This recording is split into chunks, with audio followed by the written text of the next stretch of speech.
Andrew McCart, IFLTV. You already know, I always love speaking to my older brother, well, lookalike older brother, Mr. Dave Coldwell. How are you, sir? I'm good, thanks. I'm good. Oh, hang on. How old are you? How old are you? Hopefully I'm younger than you. I'm 42. Oh, you are younger than me. Yeah. Okay. I'll take that. Okay. I'll accept that. Okay, I'll give you this though, Dave. I do look older. Yeah, true. Right, there you go. I'll take that. There you go. How are you, mate? I know you've been enjoying life right now because I seen you out in Ibiza with your daughter who had a residency out there. I seen that your son smashing it at the football as well. So, yeah, you're enjoying life at the moment. Yeah, life's good, mate. Thank you very much. She came over. She actually came. I went over to see her for a birthday, but then she came over 24 hours after I got back to surprise me, to be here for me for an event I had on Sunday, which I didn't think she'd make. So yeah, so that was nice. But I've just dropped her off at the airport today. She's gone back out to finish her residency over there for a couple of weeks, and then we'll have her back for winter. So yeah, looking forward to that stuff. How was Ibiza? Were you reliving your youth, or did you keep it? I'm still youthful, mate. Don't worry about that. There's not this reliving. In May, I was in Ministry of Sound. I'm always out, when she's DJing. So yeah, it's just normal life to me, mate. Don't worry about that. There we go. That's what I love to see. Do you want to talk some boxing, Dave? Yeah, go on, mate. Because otherwise, people can get pissed off. It'll be like flicking over onto another interview straight away. Exactly. Well, obviously, a big fight week ahead of us. Like you said, it's been quite a wee stop-start here in the UK in terms of shows. We had the Prograis Catterall, we had the Dalton Smith fight lined up. Unfortunately, injuries to these fighters have postponed the shows. But we've finally got a big fight week here in the UK. Joshua versus Dubois. Before we break down the nitty-gritty tactical side of things, how excited are you for this fight? Oh, mate, this is wicked. This is such a big show, a big event. I mean, it's not like just, there is a good undercard fight on there. There's like several, there's several really good fights that we're all looking forward to. Meaningful fights as well. So I'm really excited for the show in its entirety. The main event, I just think, is a guaranteed, a hugely explosive fight. The only surprising result for me, because I can see several results in the fight, several endings of the fight. The only ending that surprised me is if the final bell rings and it goes the distance. That's the only thing. If the judges get used, I genuinely can't see it going 12 rounds. I really can't. And I knew you were going to say that because I've spoke to, I'm not going to say hundreds of people, but everyone I speak to in the boxing world have said either this is a 6-round fight. And the reason they say that is both men have been hurt, can get hurt. Yeah. But both men can pop as well. Yeah. So it's almost it's not a case of whoever lands first, right? Because it could be, but that's what I'm saying. When I said there's so many different outcomes to the fight that you could see happening, not sitting on the fence, because I will say who I do think wins the fight, but you can see both men winning, and you can see it being a quick, don't blink job either way, or you could see it where it could be a bit of a war. Or you could see it where one of them's trying to be cagey and having success. And there's just so many different ways. I think it's a really good fight. It is a really good fight. What? Right, like you said, you're not going to sit on the fence for this fight, and it's. No. I mean, when you've got two British heavyweights going at it, you can almost you know both men quite well and whatnot. But it is hard to pick a winner if you know the fighters well enough. You kind of almost think, just listen, may the best man win, sort of thing. But for you, when you look at this fight, when you look at the body of work, both men are on form right now. You could probably argue that maybe Daniel Dubois, in his last couple of fights, have fought the better opposition. Wallen Ngannou, who's an MMA fighter for Joshua, but then you've got Jarrell Miller and Hrgovic for Daniel Dubois. But both men are on form. Yeah, 100%. This is why this fight is so good, because if on face value, if you look at the last couple of fights, they've both had brilliant wins. But when you look at, if you look at Anthony Joshua's last couple of opponents, Wallen, Ngannou, even Helenius, right? If you look at those guys, these are guys that you would expect him to look good against. These are guys that you expect him to go out there and do a job on.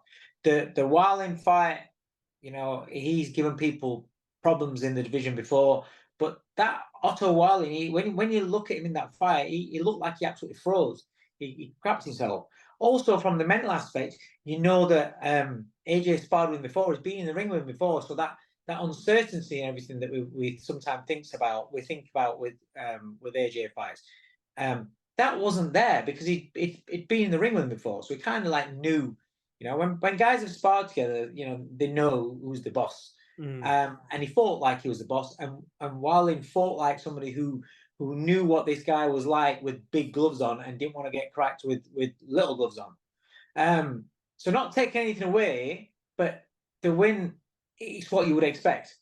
The Ngannou fight is how it should have gone. A guy that's very inexperienced.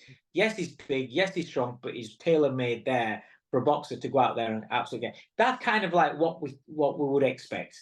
So the level of opposition have lent credence to blowing AJ up, but it's the fashion that he did the jobs, and he did it in a great fashion. You can't take that away from him. You know, going back a couple of fights where you started seeing that, you know, that he, you know, coming off the Usyk losses, you saw, which is natural, him going to a fight like with Franklin, where he looked hesitant, he looked doubtful. This is all natural emotions for a fighter to have, for a human being to have. But then you've seen the gradual dissipation of hesitancy and the confidence come back. And a confident AJ is a very, very dangerous fighter because he's got the tools. And under Ben Davison, he's you know, on the team there, he knows what he wants to do. He looks very, very comfortable with what he's supposed to do and what he has to do. He understands it, he agrees with it, and he's confident in it. And so he's going out there and doing what he's supposed to do. But having said that, the level of opposition, we can't get too carried away. But it's about that, right? For instance, Ngannou, you can't get carried away with the opponent, but the shot that did him, if that shot lands on any heavyweight in the division, I think you see a result. You know, whether it knocks them clean out or it puts them over, puts them in a bad way. You know, a lot of them it'll just spark out, and a lot of them it'll put them over. It was an unbelievable right hand. So that's why you look at it and go, wow, if he landed that on any of them, that's AJ's fight. Then you look at Daniel Dubois, and you look at obviously how he folded against Usyk, to come back from that and face his demons and the tough moments and tough spots with Jarrell Miller. He gritted through it, and he faced his demons in that, and that allowed him to grow in confidence. And then when he fought Hrgović, he had a bit of an attitude about him, because Hrgović was referring to a sparring session when Daniel was a young kid, and he's like, "What are you talking about? I was a boy then, you know." And he had this mentality where no matter what Hrgović did, he was going to beat him up. He was going to outlast him. He was going to grind him down, and he was going to beat him up. And he took the shots, and he walked straight to him, and he did an unbelievable job. So those two wins psychologically for him from where he was are massive. The wins for AJ psychologically from where he was are massive. You've got two guys that have kind of like been had quite low points mentally and confidence-wise as fighters, that have completely flipped it around, and now they're on a crest of a wave. And now they're both going in there feeling as though not only are they the man in this fight, they both feel as though they could beat anybody. So that just lends to this fight where it is. But going back to Daniel's opponents, Jarrell Miller he's not all that. He's a big lump, but he's not very good. So again, when I'm saying about AJ's wins over Wallin and Ngannou, you got to be mindful that the opposition, well, Miller's not very good. Miller's nowhere near Anthony Joshua.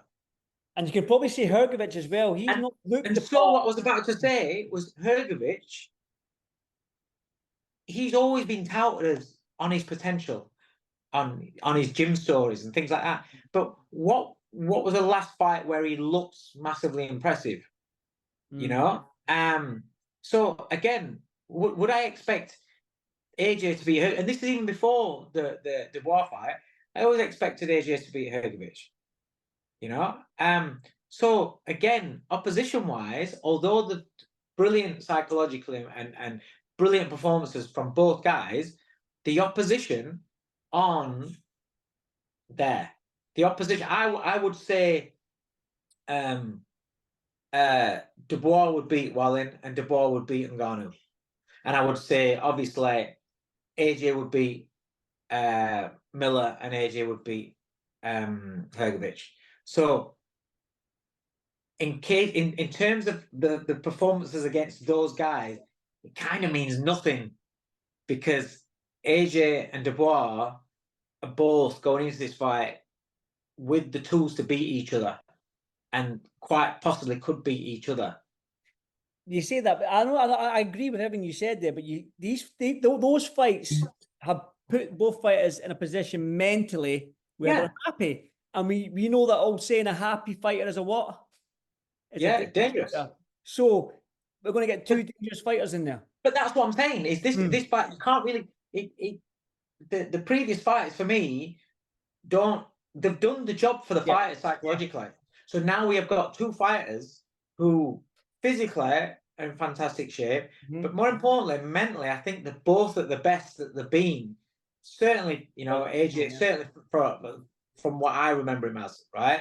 I think these two guys are right mentally at the peak, and I think physically more or less at the peak as well. So this is why it's such a good fight. And if you go through what each one's capable of, either man can win the fight. One thing I think is a key towards success for Dubois. Dubois has a fantastic jab, fantastic jab, but it's a booming jab. And I'm told off of so many people that have either been in the ring or been there watching sparring just how effective this jab is. You know, it's very, very heavy, very, very powerful, and it's a throw in the same way, but it's very, very effective. If Dubois gets a jab off, that could offset AJ completely. If Dubois gets a jab off, and then because of the jabs getting off, if he can land the body work, because he's a very, very good body puncher, I think that's his key to success. Because if he can rip in those body shots on Anthony Joshua, I think we're going to see something like where you can just see the energy and the life drain out of AJ. You know, I think body punching, as far as Dubois, I know he's got a fantastic right hand, everyone's got to fight the right hand, but I think the jab and the body work will set up the right hand, but I just think that's the key for him.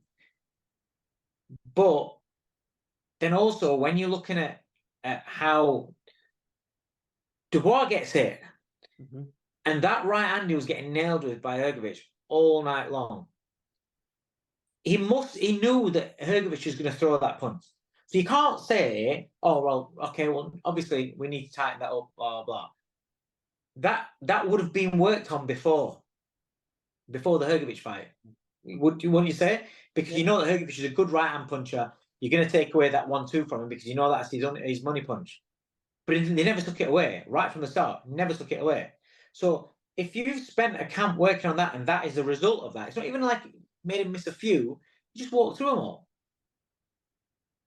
Can he, in the time since, then look as though he's going to take away that right hand? Little bits where you see when he's coming forward, he does lean over a little bit, and he does, when he's pressing and he's leaning into it, and his head's right there. But not only is it right there for the right hand if AJ lands, because he's leaning over as well, can throw away a right hand. There's a right uppercut. There's a left hook on top of the head. I've always said that unless Dubois sorts this defense out, then AJ's not just going to throw a right hand. AJ comes back with a left hook, comes back with an uppercut. He's a very good combination puncher. And he's got a good jab himself. It's not, I don't think it's as heavy as Dubois' jab. And from what I hear and what people speak, I don't think it's the same kind of jab as Dubois, but I think it's snappier, it's sharper. And I just think it's a really good fight. It is a really good fight. I'm leaning on from evidence of what I've seen both men do, you've got to look at AJ and say, look at who he's beat in his career. Look at there's nobody that Daniel Dubois has beaten off the top of my head. Hrgovic, but there's nobody. Hrgovic, I think, is the standout win of his career. So you've got to give him the credit because Hrgovic was #1 IBF or whatever. So take away Hrgovic. I don't think there's anybody that he's beaten off the top of my head that you can look at AJ's record and say, yeah, it's better than AJ's wins. Is that? Yeah, no, I know what you're saying. Yeah, I think if you look so on body of work, so what I'm saying is on body of work, when it's a fight like this where I see it's quite evenly matched, they're both good fighters, it's not taking away from Daniel. I'm just going on evidence of what I've seen.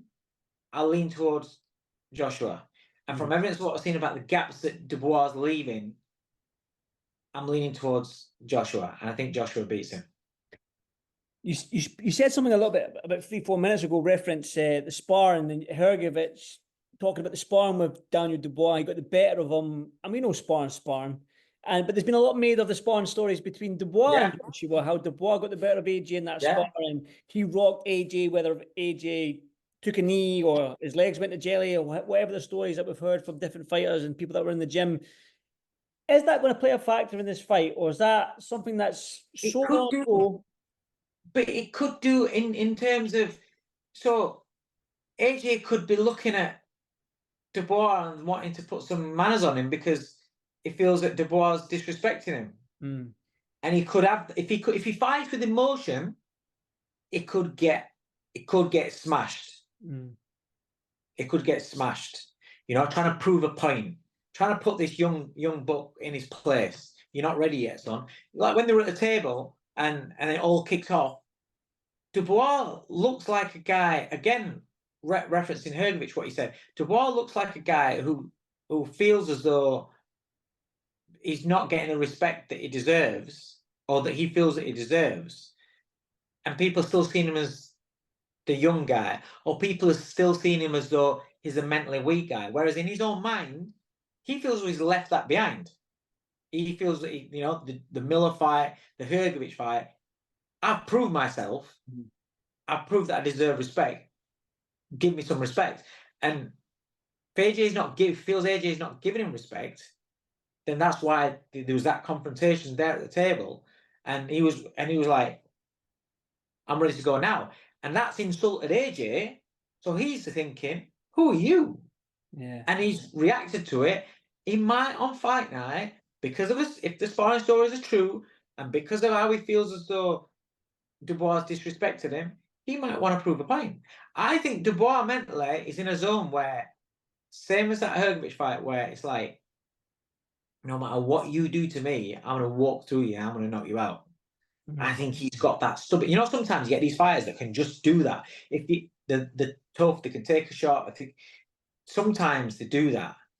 But we've seen with Dubois, he gets hurt. It can get hurt. So he's got to be careful doing. If he has got that mentality, he's going to run onto something, because he's been dropped by lesser punches than what Joshua is, and so he's all right in being powerful and big, but he's got to think about what's coming back. And the difference as well, when we look at the Hrgovic, when he landed his right hands, Hrgovic was sort of like half. He wasn't putting his shoulder. Not punching through. He wasn't punching through. He was sort of like punching off the back foot, kind of amateurish.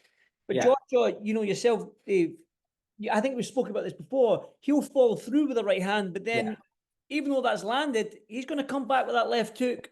Yeah. Right uppercut. He's going to bring 2 and 3s and 4s behind that. So that's what I mean. That's why I'm edging AJ for this. And again, it could be a fight that ends in a round, ends within 3 rounds, ends within 5-6 rounds. But I'll tell you, the longer it goes, the more Dubois' grit and toughness comes into play, and because he's heavy-handed himself, and if he's going downstairs, if he is targeting that body, if he is landing some body shots, then you're going to start seeing AJ getting more ragged. If the longer it goes, the more it's a Dubois fight for me. you know. But I do think it's going to leave gaps that Joshua's going to exploit. It's an exciting fight. It's an intriguing fight. Like I'm probably the same as everybody else. I cannot see this going 12 rounds. I don't think. No, I 100%. agree with you 100%. If the final bell gets rung, that's got to be at least 50 to I think 1. there's more chance of me and you waking up Sunday morning with a full head of hair than there is that fight goes 12 rounds. No chance. No chance. That's definitely no chance. And I think you agree with it. But listen, the undercard's great as well, Dave. And obviously, I'm gutted for Liam Smith and the Josh Kelly fight. I was really looking forward to that. The Kakachi and Warrington was probably my picks. But when you look at that undercard, right, with you've got Shiraz and Denny, you've got Buatsi and Hutchinson. Yeah. What fight on the undercard excites you just as much as the main event? Well, not as much, but not far off. I'll be honest with you. I'm looking forward to quite a few of them. But Buatsi Hutchinson, I think that's the fight. They've got a little bit of needle. Yeah, huge. I've never seen Joshua Buatsi react like he has done. You know, so you don't know whether that plays a part in the fight if he's tight, if he's tense. I think Virgil Hunter's a big figure in this fight for that. To keep him calm. So listen, son, you've got a job to do. Forget about them emotions. Do your job. You know, and I think he is very, very, very, very important in this fight. I think if Buatsi rips Willie Hutchinson to the body, I think Buatsi beats him and stops him. If he doesn't, then I don't know. If he can't get the body, if he's headhunting, Willie can make you miss, make you pay, clown around, frustrate. The more frustrated you get, the more tight you get, the more predictable your punches are. We know that Buatsi gets hit with that right hand, you know. So Hutchinson's going to be looking for those kind of shots. It's another good fight. So Willie could frustrate the life out of him and could pinch out a points win. But I do fancy that in those few moments with Craig Richards when he actually did throw the bodywork, threw right hands to the body, and his last landing him on Willie, you saw a reaction from Willie. You saw him get ragged. You know, a couple of rounds later, he started being ragged. He pulled himself together, but Craig had stopped them punching to the body, just kept on going to the head whenever he did throw. And kind of let him off. It was one of those fights where I thought, oh, it's swinging now, and then it never did. He just stopped doing what got him a little bit of success, a little bit of foothold in the fight. Whereas with Buatsi, if Buatsi keeps on going there, then that's the effects that I do see. So that's why again, you know, and Buatsi is vicious. He is vicious. It just if he can control his emotions, and if he doesn't let Willie, you know. Because Willie's very, very good at winding you up. So then I do think that Buatsi gets the job done. Yeah, but it's another good fight. It's a very good fight. Kakachi Warrington good fight. I don't think it's gutted that it's not for the IBF. Don't think the IBF have sanctioned this fight. Is it for the No. So I'll be honest with you. The fight's a really, really good fight. Really good fight. But when it was made, I was kind of like, oh, he's got a shot straight at IBF World title. He's kind of like done nothing for a while. You know what I mean? As in what? I know he's historically he's you know IBF champion. Has been fantastic and brilliant. But then if you look at his run of form as such, then he's not really done anything to guarantee to warrant an IBF World title shot at the weight above. You know, but I don't begrudge him getting that shot. Because he's had such an hard career. I thought he was fantastic in the Lee Wood fight, apart from the end. I thought he was brilliant. And going into the fight, I thought he's not got much left. He's going to get bashed. And I thought he was. It's the best Josh Warrington I've seen for a long time. But that doesn't take away that I didn't feel as though he deserved an IBF title shot.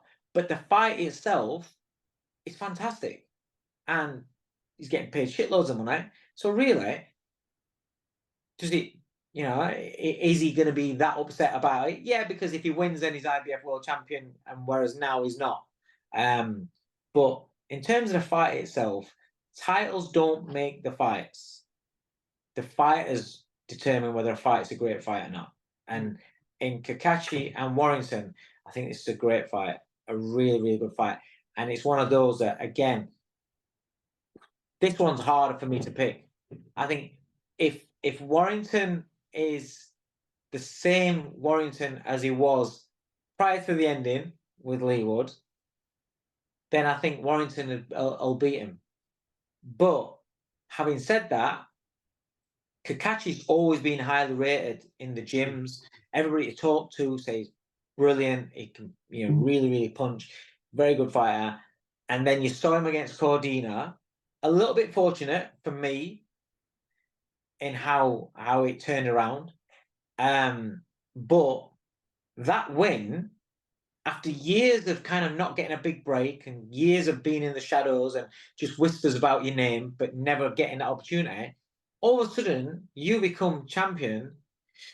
He's going to be like a beast, and his confidence and his whole persona and everything about him is going to be sky high. So he's going to improve. He's going to be better than what he was against Cordina.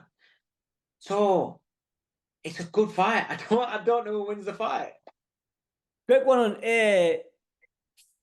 Tyler Denny and Shiraz. Shiraz is probably the future of the middleweight division right now. He's a quality fighter, but Tyler Denny's one of them fighters that has done it the hard way, came up the small hall show, a couple of losses on his record, bounced back, got the big opportunity against Shiraz.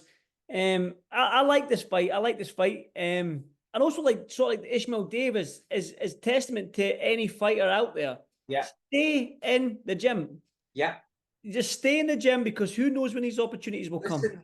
Andrew, this is what we, in my era, in my generation when we were boxing. I think Johnny Nelson won his European title that really catapulted him back up there on, I think, 7 days' notice. Went over to France, and because it was around the weight. I think about 3 times, you can clarify it with Frank. I think about 3 times. The main event on one of Frank's shows had fallen through, I think, with Calzaghe, and he jumped in to defend his world title. He's got 3 extra fights, 3 paydays. Things like that, because he lived in the gym, he stayed around, he stayed ready. You're not walking around your weight, you're walking just around your weight where you know you can drop it. And Ishmael Davis, as a young fighter, as a young prospect, should I say, showing how it should be done. These guys, majority of fighters, prospects, they have a fight, take off, they're putting in loads of weight, they're having time out, give me a call when I've got a date. No, you're a professional fighter. My fighters are the same. They have a week. Stephen has 2 weeks off because he doesn't see his family at all, because he leaves them all in Ireland, lives over here. So he goes back, he has 2 weeks off with them, has a week at home and a week on holiday.